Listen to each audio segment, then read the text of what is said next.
সকল ক্ষমতার উৎস হচ্ছে জনগণ, বিএনপি। সকল রাজনৈতিক ক্ষমতার উৎস জনগণ।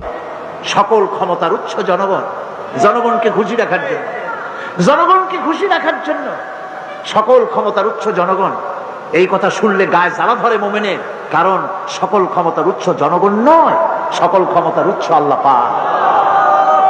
আপনারা আমার সামনে জোরে বসে আছেন, আপনারা সকল ক্ষমতার উৎস।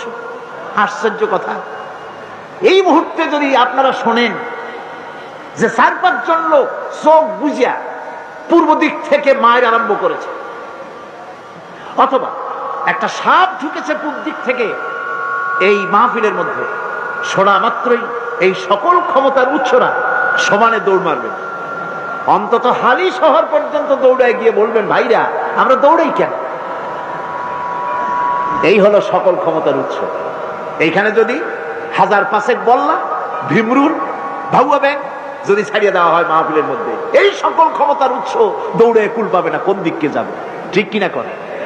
এই সকল ক্ষমতার উৎসরা নাক ভরা ময়লা, পেট ভরা ময়লা, সাহসের অবস্থায় পাতিশিয়ালে ডাক মারলে সিটে পড়ে যায়, বাঘের ডাক শুনলে হার্ট ফেল করে।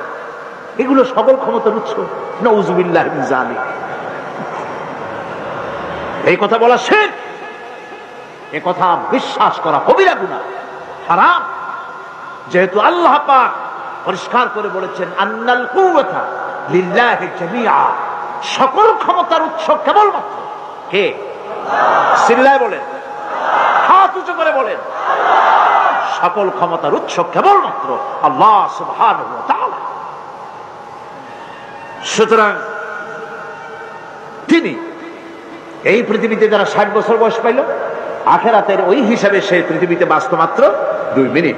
সেই 2 মিনিট সময় নিয়ে এত বাপবাড়ির ঠেলায় অস্থির।